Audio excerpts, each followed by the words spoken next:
Hello, everyone. Hi, I'm Ryan Erickson. Welcome to the Purple Squirrel Café, and this show, which is Riffing with Ryan, and where I have just people I like to hang out with and talk with and explore who they are, why they're here, what is it that makes their heart sing, and what art it is they wish to make, which is a very salient theme for our guest today on Riffing with Ryan, is Art Pittman, my dear friend for many years. Hello, Art.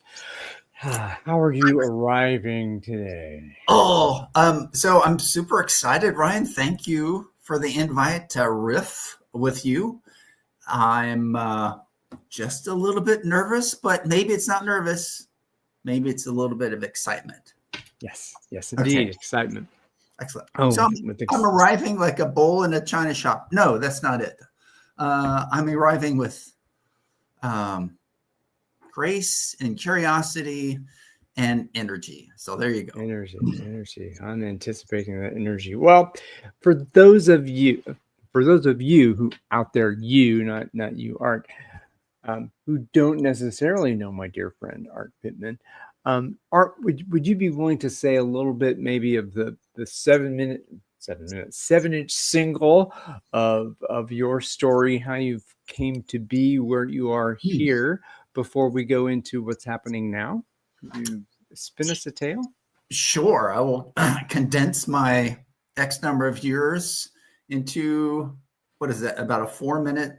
Is that what a 7-inch thing does? Or maybe it's a 30-second deal. Three to 4 minute. We'll do Okay. that because I want to give you some time, and I'll put you somewhere on the center of the screen. Okay. There you are. Art, this is your solo, so take as much or as little time as you'd like to say who you are, why you're here, and Excellent. yeah, Well, go for thank it. you, Ryan. Again, thanks for the invite. I know we go back a number of years, I think BC, right before COVID. Yeah. Back before then, I grew up in Phoenix, Arizona, in the desert. And I have moved to North Carolina, which I'm sitting in now, in Raleigh, North Carolina. That's geographically who I am. Like I'm trying to sneeze, Ryan. So that's why I'm pausing here. Just don't worry. This is live sneeze. God bless you. Yeah, live sneezing is okay, and we're all good with that. So there you go. So now maybe that's out of the way for 5 minutes. So I grew up in Phoenix. I'm here in North Carolina. I tell people that I have wandered a lot in my career, and I think it's a true statement. I've waited tables. I've bartended. I've done some striping, seal coating of asphalt and striping. I've even striped, way back in the day, the runway at Greensboro Airport. Believe it or not, that's interesting. Bartended, waited tables, worked a hotel, and figured out that I need a little bit more college. I had a couple of stints in high school where I didn't do so well, a couple of stints in college. And that's when I did the whole waiting tables, bartending, construction.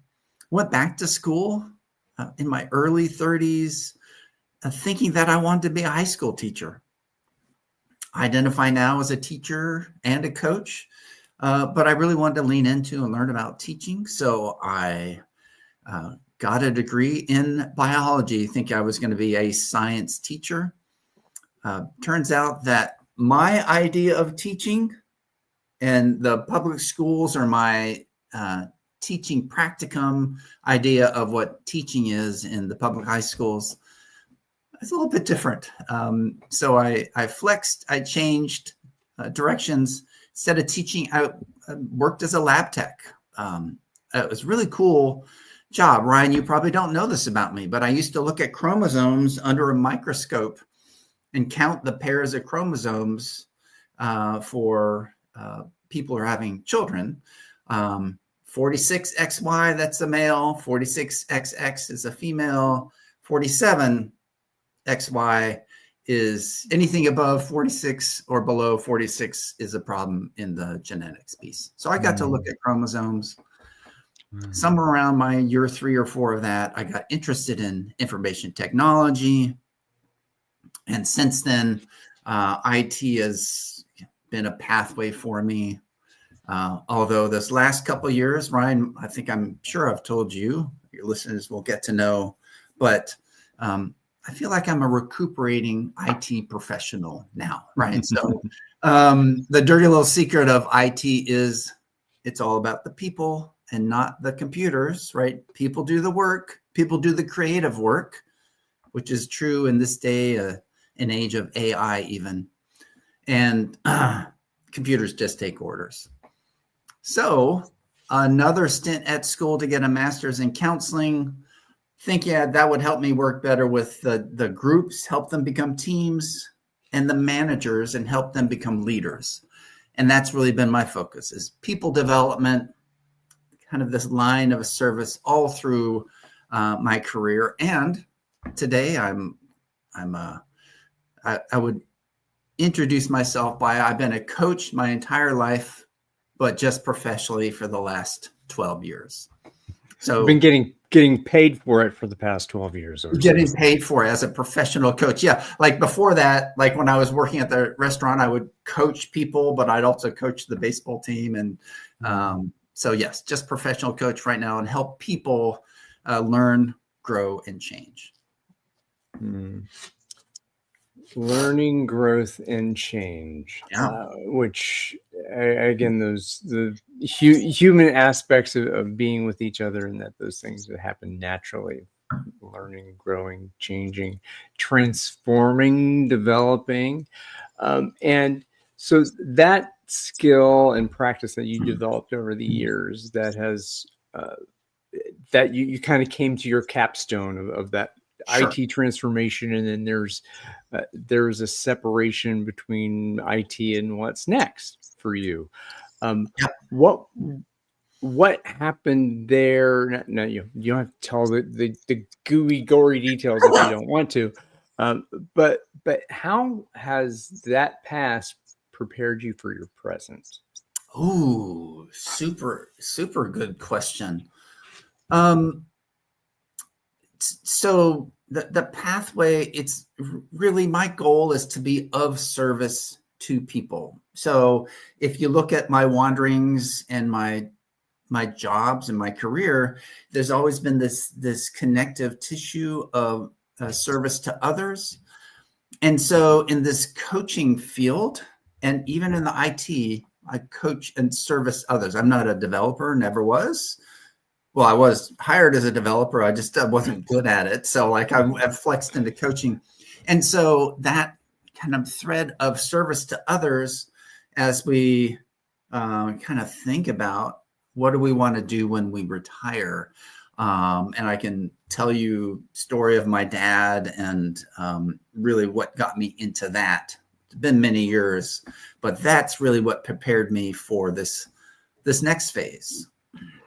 Yeah, I do. I would love to hear the story of your dad, because that plays. Going to your website and kind of seeing what the business is all about. Yeah, I mean, you start with that, and that his story really is deeply important to you, to that work. So if you would you please go into that story and that connection? Yeah, thank you, Ryan. So let me share 2 statistics that's related to my dad. 10,000 people in the US turn 65 every day. 10,000. That seems like a lot. It's actually a little bit more. It's like 11,000, but the math is easier with 10,000. And the reason I want to do math on this is another statistic from the Retirement Coaching Association. 76% of retirees have seen someone struggle from that transition from working to full-time retirement. I've seen this with friends, and this I saw with my dad. So we kept asking our dad, hey, Dad, what do you want to do when you retire? He's about 64, 65. Dad, what do you want to do when you retire? And he kind of gets a twinkle in his eye, says, neurosurgery. Right. So like, who wants to do neurosurgery? That's great. What? Right. Well, he was a neurosurgeon, so he just wanted to keep working, basically, is what he said. Okay, there we go. But no, seriously, Dad, what will you do when you stop working? And he sort of did one of these numbers. He looked down and I don't know. Right. And he never, so he never stopped working. He never really took the time to figure out what a life outside of his career might look like. So he worked till he was 81. He did his last surgery when he was 81. And unfortunately, he passed away on his birthday when he was 82. So I vowed right then to help people like overcome the struggle of going from my career and my identity are one and the same to who I am and who I can be are different in the retirement space. To allow people to create a future that's distinct from the past. Exactly. And interestingly enough, and you probably know people like this, and you, I think about it myself. Like when we were kids, we had this grand idea about who we could be and what we would want to do, not only for career, but what we really cared about. And then the sort of the busyness of life and the noise of life kind of elevates and elevates. And so in retirement, the noise starts to lessen. And if you listen hard, you can hear that small, deep, a quiet voice whispering to you, like, here's who you can become. You've always wanted this to be this type of person. Here's who you can become. And so some of the work I do is help people listen to that voice and become who they've always known they could be. Ooh. So how does that show up with folks? Again, so there's a point where how do the folks who are feeling maybe I don't know. Okay. So when someone engages with you, right, the people you work with in this work, what do they say to you, and how do you kind of get them to make that flip to the next step, to discover that still small voice and listen to it?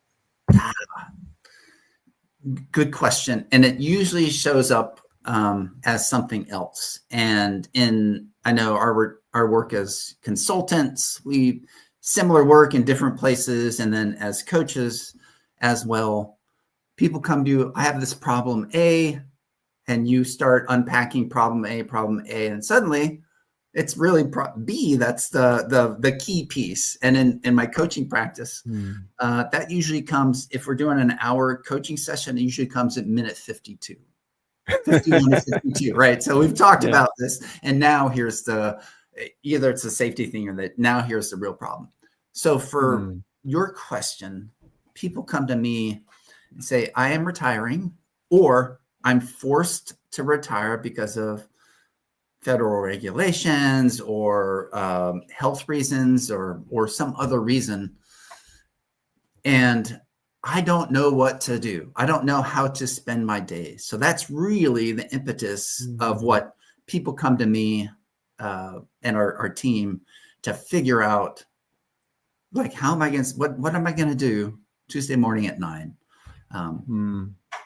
Great. Let's figure that out.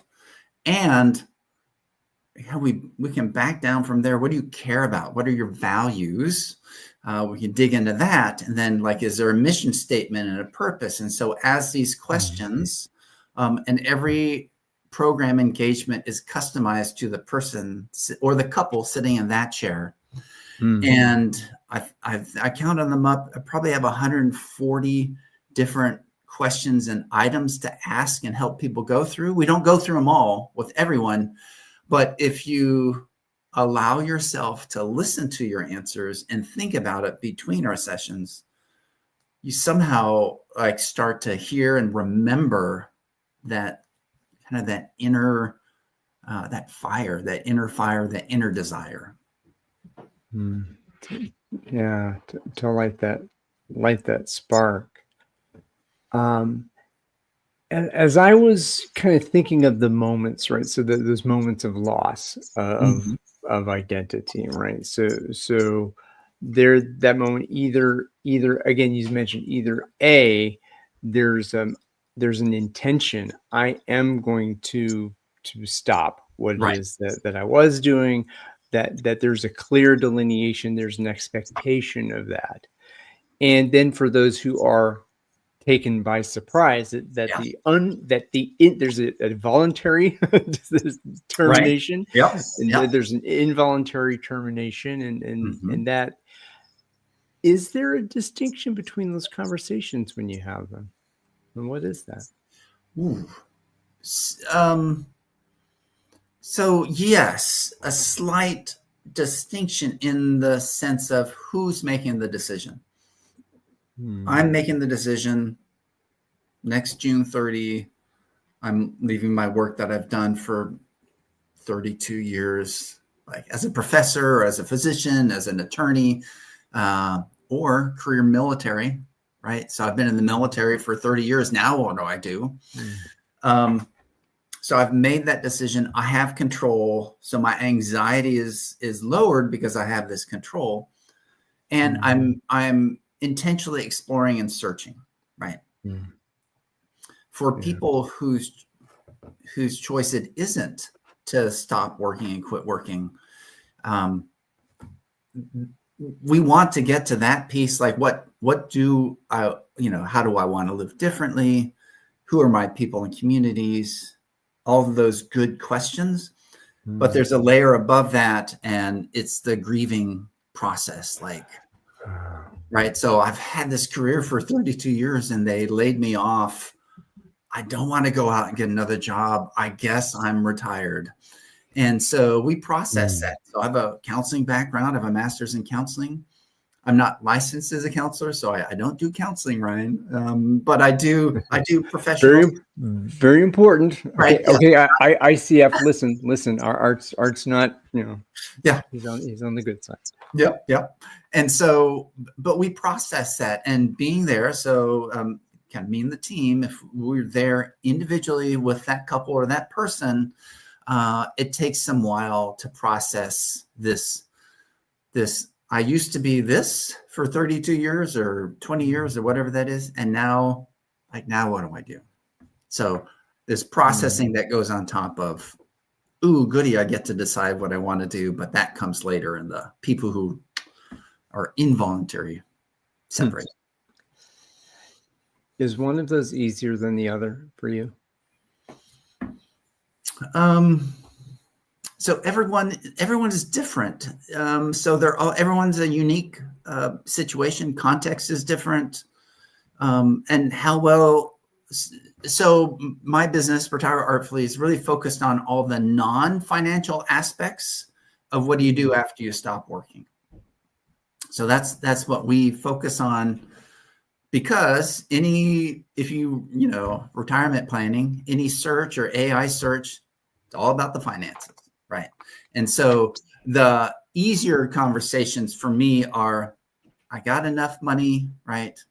I've got a plan to maintain my health and balance and strength and all that.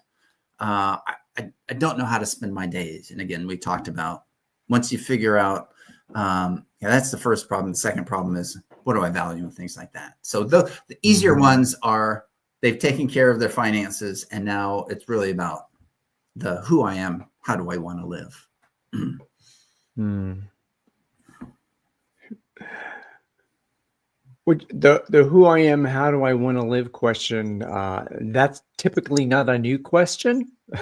Like I know that Sure. I'm kind of facing that one myself, Mm-hmm. um, and maybe that is new to folks, but there's this idea of there's the am I working to live or living to work kind of thing, and Right. that's that transition. Okay, so I've been living to work. I'm loving this and all this. I'm getting my spark from that, right? Like my So dad. this, That was my dad, right? yeah. Living to work. And then when it comes into then the working to live, then that's not really not necessarily what a person who's retiring is going to experience. Then there's just the living. There's no more working. What do I fill Yeah.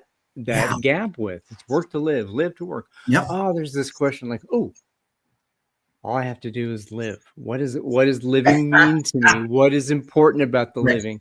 Yeah. What if I, and I can imagine that there's some regret. Maybe that happens in that Sure. piece of it. Um, and those, yeah. And you mentioned dealing with the grief. Is there a that grieving process again? Mhm. So I've my work, my career is dead. Yeah. So is there a grieving process or a particular way Mm. that you guide people through handling that loss? I mean, everyone's unique. I Sure. understand that. Yeah. But what is the typical approach that you might use for handling that grief? So, I mean, there's plenty of theories out there about the stages of grief, and we keep those in the back of our mind and hold those loosely. But everyone is unique, which means that everyone walks through grief a little bit differently and on their own timetable. If and I don't want to get too technically in the kind of the counseling world, but there's this notion of complicated grief. And if after 6 months, a year, year and a half, you're still unable to do the things you regularly want to do, that would be a sign that, or you're able to do and have no energy and all that, that would be a sign of maybe a therapist or counselor can help with something like that. For our purposes in grieving our our career and I guess our identity. Right. Yeah. So you made a reaction there. So jump in. That I mean, that's the core of all this. Who am I? Why am I here? What do I Mhm. want? What was that? What am I put in this planet for? Right. And that's and you mentioned again earlier in this spark that's recovering Mhm. that spark. Oh, so when I was 10 years old, I wanted this, that, and the other Mhm. for myself. Mhm. And then I got to the position, maybe biology is the right thing for me, Right. and so I'll go and jump in that, and I love this thing so much that I went to school for it, and then something happened, but I Right. never lost that spark, Mhm. and like this was who I was, and then I became this, and okay, now that is now the time is now the time to integrate that? Do I integrate it? Do I really let this stuff go that I loved so much? Did I love that journey as much as I love this piece of me that Mm. chose to go Mm. to college in this way?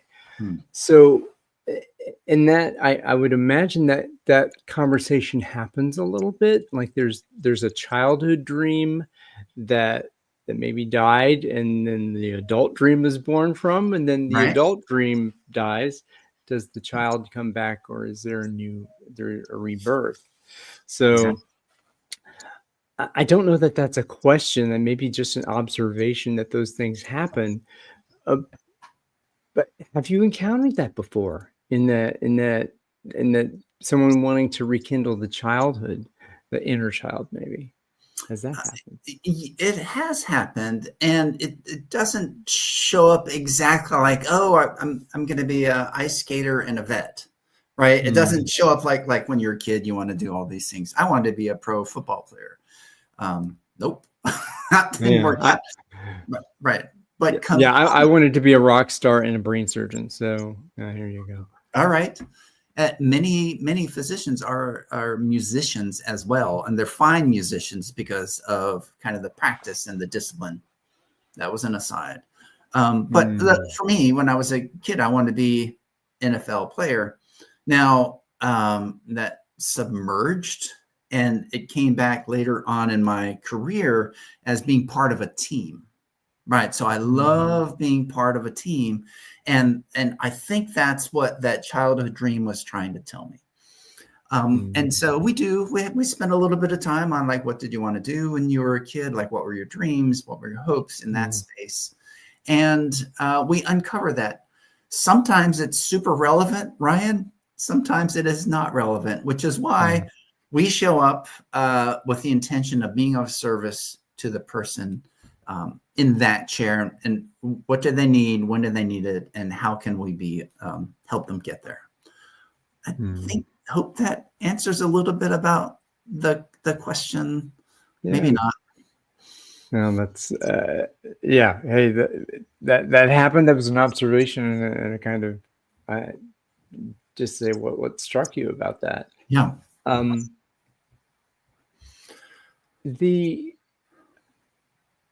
The thing that's wandering through my head now is what the birth of Retire Artfully, right? We talked about what kind of the inspiration of your dad wanting to say, I don't want other people to end up like that, and with that kind of regret, maybe. So that avoiding regret.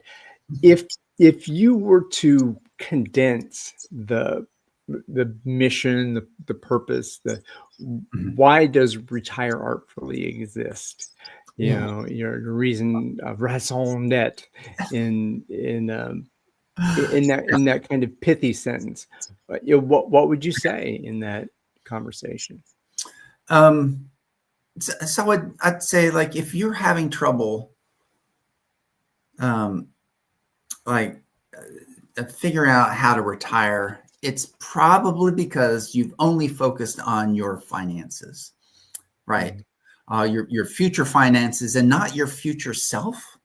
And what we do is help you focus on that future self, all the non-financial aspects. So signing up for this program is the right decision. If you're worried, and so you can have, we like to say, you can have the retirement. That's the envy of the neighborhood, that retirement life. That's the envy of the neighborhood, but it's yours and yours alone. There's also a component, Ryan, of, my dad used to use the word, Art, you're just frittering away time. Like when I was 10 or 12, and you probably, we fritter away time. But frittering away time as a 12-year-old is different as a 62-year-old and as a 70-year-old, because why? There's less time, and that is the most valuable asset we have. And part of what we do is help people realize that unfortunately, we all have an expiration date. And what do you want to do before? And we don't know when it's going to happen, right? So what do you want to do between now and when that comes due? Ooh, this brings up to me the title of a book I'm expecting to arrive as one of my birthday gifts that inspired one of my favorite recent books. The book that's coming to mind is a book called The Vitality of Death. Ooh. By an existential philosopher named Peter Kestenbaum. And that vitality of death, what you're speaking to is that this is going to end, and that I know it's going to end. So now is the time. What are you waiting for? What are you waiting for? This is the mystery. This is the time for you to step in to that who you have always wanted to be. Why wait? You've spent this attention for years and years and years, that now the world is inviting you. The world is inviting you to be who you always, again, I think you said, to be who you always wish to be. And this is one quote from that book that resonates. I'm wondering how it would for you is that the price of freedom, the price of freedom is anxiety. Interesting. The price of freedom is anxiety. Yeah. So, and you're talking about when you're facing this giant open space, when you jump, you can either you can retreat from that Sure. confrontation of your freedom, or you can jump into it, and jumping into it and feeling that anxiety of what it is. That's the experience of being human. Yeah, I love it. Yeah. And it feels to me like that's what you're opening up for people, is how might I now be more human, be fully human. Right? Oh, So that, yeah. And that scares people, right? And that brings anxiety. Before I kind of touch on what you're just saying, there's another book out there called You Only Die Once. Great book from one of the positive psychology practitioners. Great, very lighthearted way of addressing exactly what you do. Like at some point, there's that end in line, and what are you going to do now? Like, given that, how do you want to live your life? It's less philosophical, more. It's like she does a good job. So the anxiety. Who's the author? Who's the author? You're going to ask me a question that I can look up on well, the internet. You don't.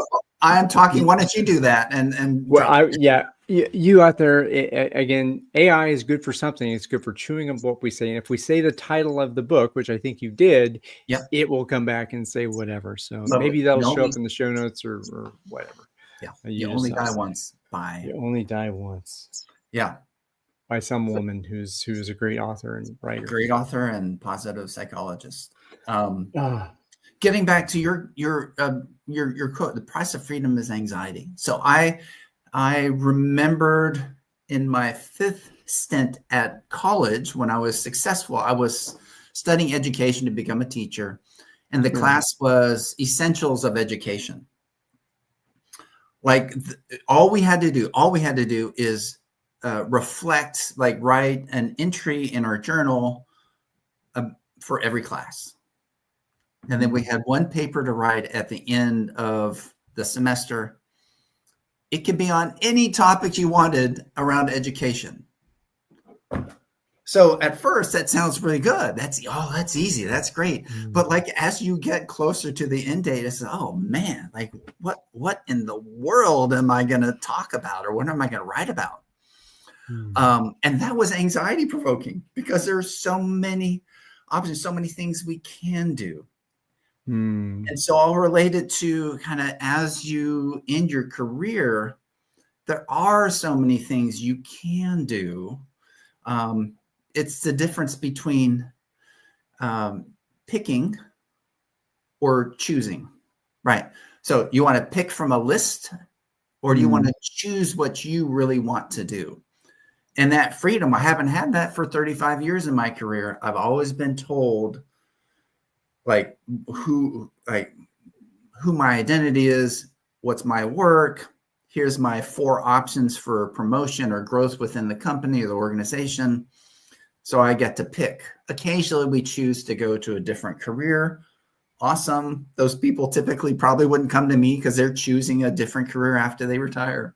And so, yes, that freedom of choice can be anxiety provoking.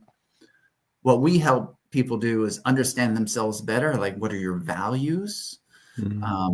What is your mission and purpose? And it's your mission, not my mission. And from there, then that helps you get a framework for how you decide where you want to spend your time. And in parentheses, we call it your remaining time. Your remaining time, the time to be more human. Yeah.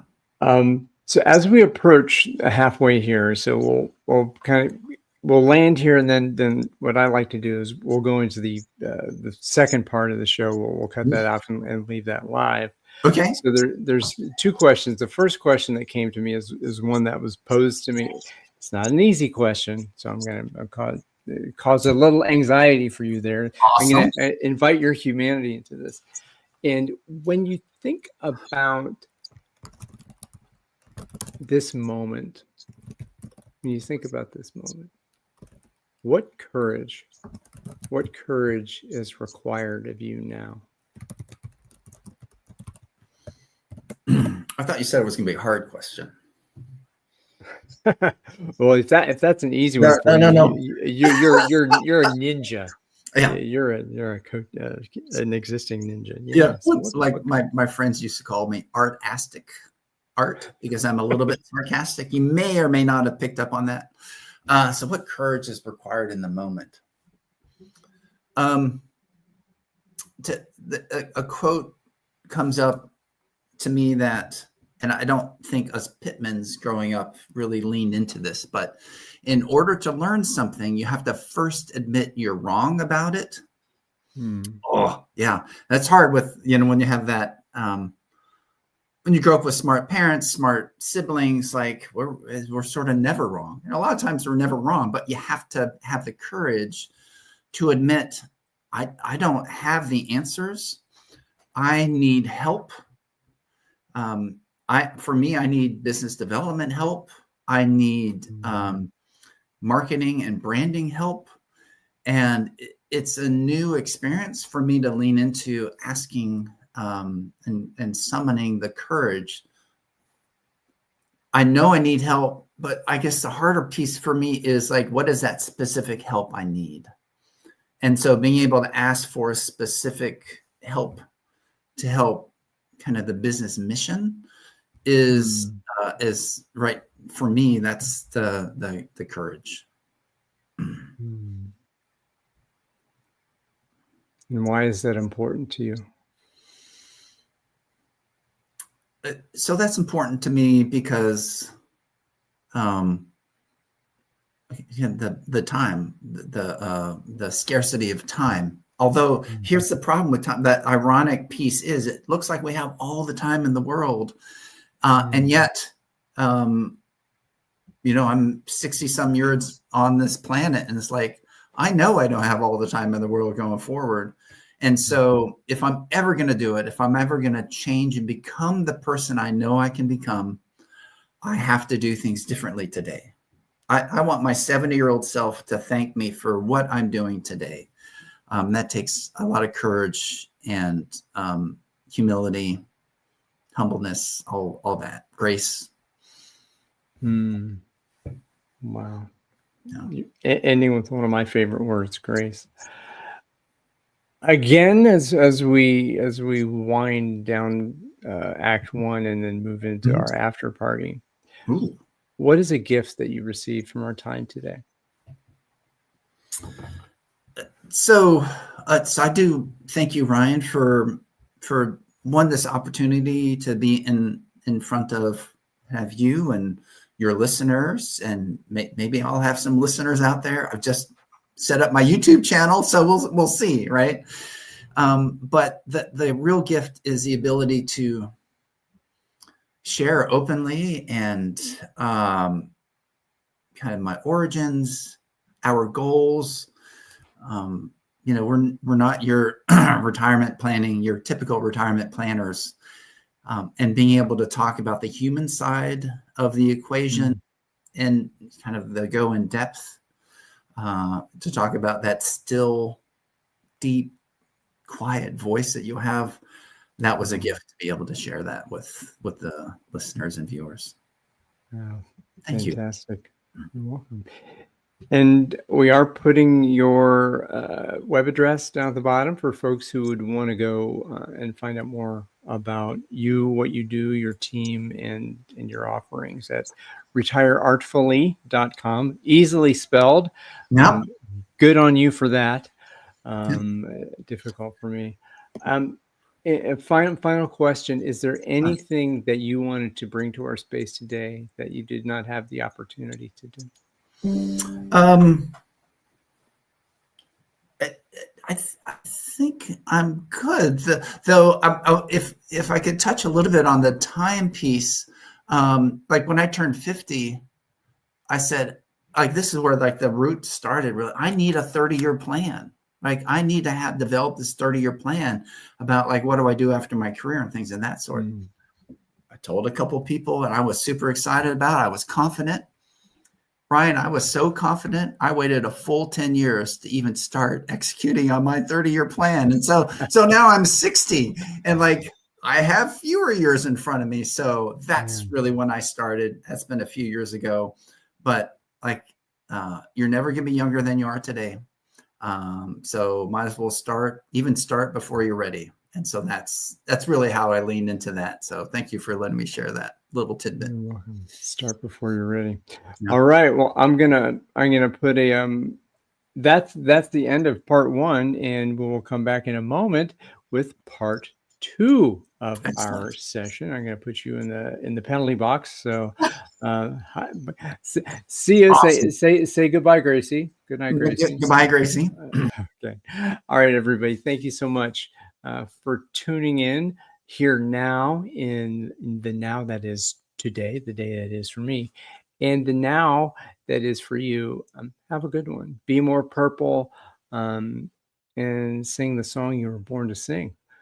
All right. Well, we'll be right back with the next part of the show.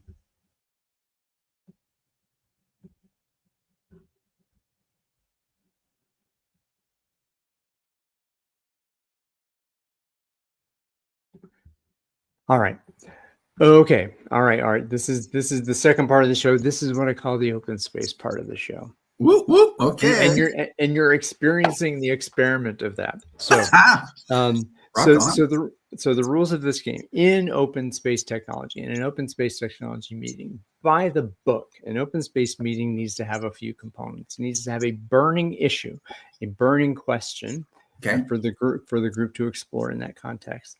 It needs to have great complexity, no one answer to it. Okay. It has to have among the group a great diversity of opinions, a great diversity of experiences, a high potential for conflict, and the last piece of it for a good open space that, according to Harrison Owen, needs to have a deadline of yesterday. So if we think about that as an open space, the input requirements, and you don't have to have a right answer, but in this moment, what is the group that you would want to convene, and what is the question that you would want to pose? So, that's a wicked list of requirements, and I've done open spaces. I worked it, so I really love how you articulated that, especially like the problem needs to be solved yesterday. What comes up for me, and maybe it's because that was the last email I sent. I had someone reach out to me and say, "Hey, we're here to help you use AI in your coaching business, and won't you be on my podcast?" And I said, "Hey, I'd love to be on your podcast, but AI cannot help my customers." And so maybe that's the controversial topic of here's why artificial intelligence cannot help you solve your retirement of who you can be, how do you want to live, what do you want to contribute, how will you be remembered? Oh, and what'd you say? Why are you on this planet? AI can't help you with that. And so that would be the question or the controversy. The group would be, I just narrow down to, they call them senior technologists in whatever firm, either in the financial services firm or let's say you're going into a former employer, possibly of yours. Possibly that. What would you bring to a cohort of people, and who would that cohort be, and what would that question kind of bring up?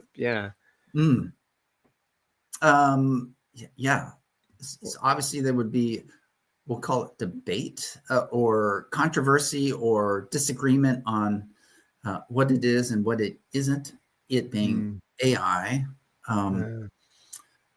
And I don't know if retirement is part of the subject or not, but it certainly can be part of the subject. It could be an anchoring point of, hey, what do you do after you stop working? And here's how AI can't help you with that. And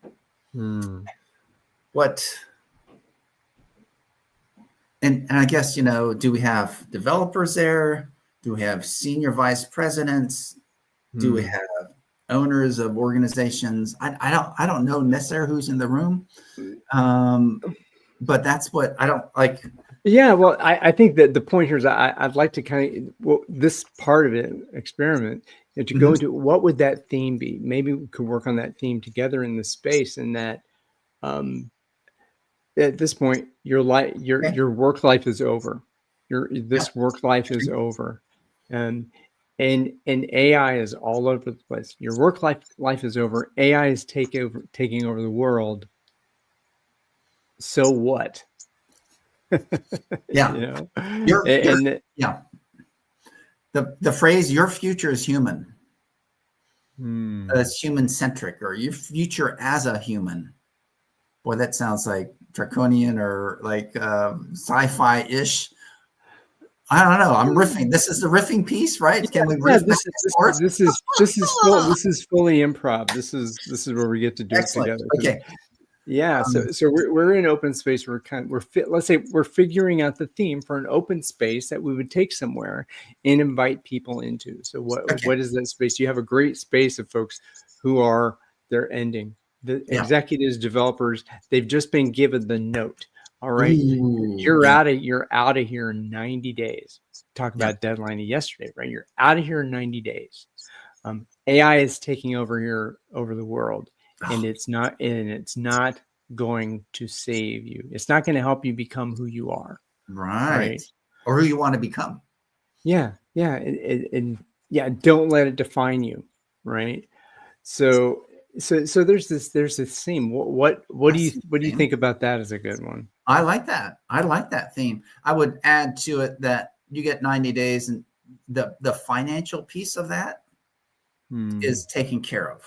Is that, can we do that? I know that's a fantasy world. Well, no, I mean, typically, if you're getting the pink slip from a large company, at this point in time, until such point in the future, Right. typically you'll get a package. Yeah. Okay, so here's the You got some package. money. You got You, enough money. Right. yeah, here's the package. You chose it. The world is going to change fundamentally in 90 days for you, Mm-hmm. right? Ooh, And that world has large language models that are eating up every piece of text that has been created since it has been digitized, yeah. right? And none of that is knows you, and it's going to help you again become Correct. who you want to, need to, desire to become, Right. right? And so let's say does that feel juicy enough? Because the next step is going to be, okay, that's the theme. The people Yeah. are in the room. Okay. That feels juicy enough to me. Okay. Like, and the theme, yeah, I'm like, that's the difference between picking from a list of things to choosing who you want to become or deciding who you want to become. Okay. Keep Mm, going. okay. Okay. So you're choosing to decide to become, and the people come there, they care about that topic. They want to choose that. Okay. And so we're sitting in the circle. The facilitator has walked in. He's been paid, $10,000. So pay me $10,000 to come in and do this, to do to do an open space. So To write the take check. IOUs. Okay. Yeah. So I'm going to come in there, and we facilitate. We do the hey, whoever comes is the right people. Right. Whoever, whenever it starts at the right time, when it's over, Right. it's over. Right. And of course, in the room, in this space, whatever happens is the only thing that could have happened. And be I love it. prepared to be prepared to be surprised. Yeah. And 5 overall, the Love one it. law, and the one law of all of it is if you don't find yourself either giving or receiving, if you don't have the juice, and you're not learning or teaching or whatever it is, you're not involved. Get up and take your body somewhere else, right? That's the law. So Law of 2 feet this is kind of thing. Right. law of 2 feet, law of mobility. If it's online, law of a couple clicks, whatever it is, right? So okay, so we've opened the space to, the world is ending. You got some money, and you know Now what? now what? Now what? Um, and so okay, so I'm going to join that circle. I was Okay. kicked out of whatever for whatever reason. And my topic would be, what am I inviting people into is, um,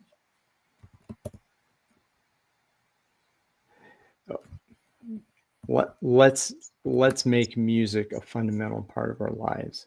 And what does Oh, that mean? So that's my choice. Now what for me is making the music of your life. I want to make the music of my life. Let's do it. man. I love that phrase. You've said that before, though, I think. Kind of. What's the song you were born to sing? And I want to help you sing the song you were born to sing. And this is, I'm going to go out there and make the music of life. Do you want to do that? Let's go be with that together. Right. So I'm going to go in that corner, right? Yeah. There, I'm putting that on the bulletin board and saying, I'm going to go there and talk about it. So if the circle is open again, if Art is sitting in the circle, what do you put on your piece of paper on the wall? I knew you were going to ask me that. You don't have to. You can butterfly. You can bumblebee. You can sit around there for the space. And I feel that I'm going to challenge myself. I'm going to be courageous and challenge myself to come up with. I don't think my topic can be that interesting. The piece that popped in my mind is, what is my first next best step now? What is my first next best step now? And where I got that from is from counseling, school, in sometimes the addiction space. When you work with people who are addicted, like, what's important now? What's my one next best step to do at this moment? Right? Because if you look at a lifetime without a job and the money's going to run out in 90 days or whatever that is, there's a lot of anxiety. That whole freedom is anxiety piece. How can I gain a little control, take ownership, and kind of reduce the stress a little bit? So that's what popped up for me. Yeah. So you want to go over there. You want to work that out with whoever wants to work that out with me. I want to do it. I don't know how, but I want to do it with you and Love go it. over there. Yeah. And I grew up in a musical family, so I'm interested in how do I make like the music of my life too. So I'm joining the group too. Yeah. So I'll have my session in slot 1. Over here, and the art session is down here in slot 2, and whoever else. The next timing component, right? It's the next timing. So that's our open space. We've opened the circle. We've said the facilitation. We've called our topics, and there we are. So I appreciate you entering this open space, and we're here now. Did you, as we're closing this space? Okay. And what's the crossroads you're at right now? Am I back in that room and in the open space room, or am I just today at? Well, I'm wondering I'm trying to figure out, is that a question that we bring in a closing circle and open space, right? Okay. So it's a closing circle, the open space. Got it. Yeah. And really so let's erase that particular in a closing circle. I was jumping past the closing circle, Art. So I was breaking the rules, rule breaker here. I'm okay with that. So in the closing circle, we'll say, what did we receive from those conversations, right? Or what do we want to say about the day, right? Yeah. So we've had open space in 10 minutes. So I'm not sure how much we've had. Doing this for an hour almost. So yeah. Okay. So what do you want to say about the experience we've had together today? I want to say I have been. I've had some insights. I've heard new ways of looking at topics and understanding topics. Which understanding brings more options and choices or pathways. Managing the freedom piece of that, kind of reducing the anxiety. Hey, there's plenty of options. I don't have to choose the absolute very best one. I can choose the next best one for me at this time, and lean into what my music is, not Ryan's music, not Bill's or Joe's or whoever's. I can lean into my music and play my music. Whew, what do you I have, this is interesting because it's sort of, you've been interviewing me and I'm used to being the guy asking questions. Can I ask you what's your crossroads takeaway? Please do. So as I'm facing the crossroads of this day, what did I receive and how did I experience our time today as we riffed for a half hour and went into open space for 15 minutes. What I'm leaving with and is the picking and choosing. There's the picking and the choosing. That's a distinction there. I also, I love that, so this menu of options, but pick one. This is the table of options that has been set for you, right? Versus you can choose from the table. You can also choose from the what now piece. The what now doesn't have to be something to pick from. The what now can be everything. Can be outside the buffet. It can be going for a walk. So the picking and choosing sticks with me. Also the engagement of grief and the coaching process that really that juiced up for me. I love hearing the story of your father come from you. And I enjoyed hearing some new things about your past. Right. Yeah. You're welcome. That was really cool. Yeah. My crossroads is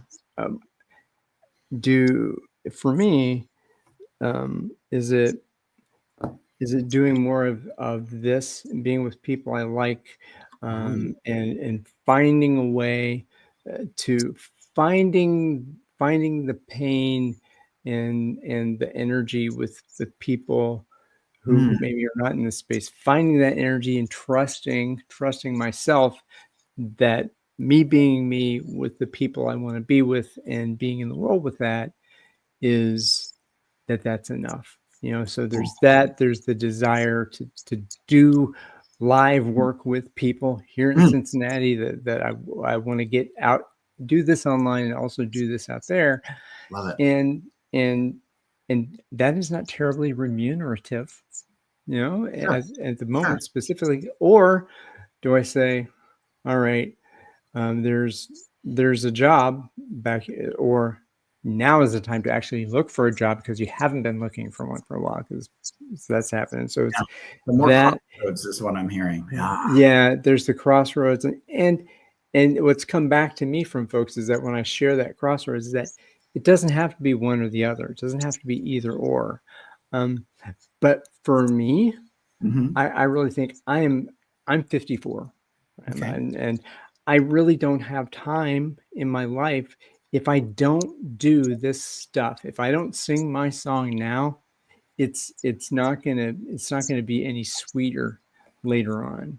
I'm gonna have more and more regret as I go. So I'm really wanting to lean in over here, but I don't know how to make it happen. And I just don't want to go back there. So I'm like, this is pulling me this side. The empire is pulling me back, and I want to stay in the wilderness and be with people I care about and be in making music with friends like Art.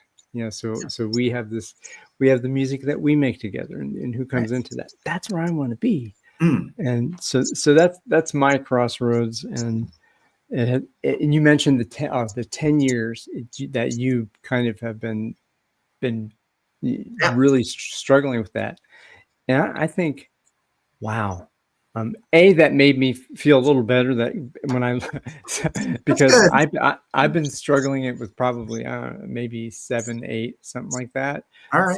Since I got the cancer and thing. Yeah.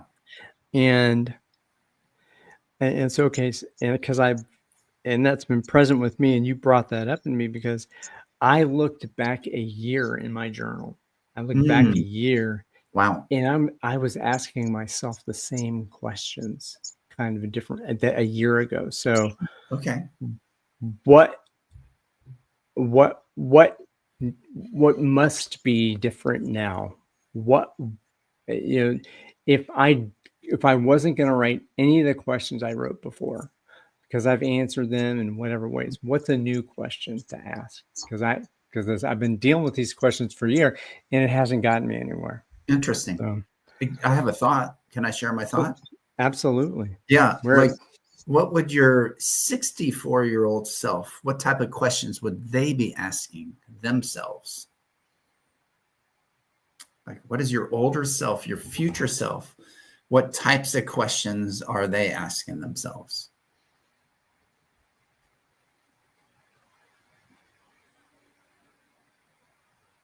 have I touched the people I wanted to touch in the way I wanted to touch them? Ooh, dude. For having thought about that for 10 seconds, that's a deep question. Yeah. That must be, it's in there somewhere. Feels like. I haven't. That's a question, and I really appreciate that. Maybe that's a point of this whole open space part of this is to go into that and to be asked, that 64-year-old me, what would you be? You project yourself there, not the eulogy question, which you always, that's a typical one. Oh, what would you want people to say about you after you're gone? Yeah. But no, the 10 years on, what's the question you would ask yourself? And you can say, what do you want to thank your current self for? Like, am I 10 years older or 8 years older? What does that person want to thank you for doing today? Like, what are you doing today that's going to help them out?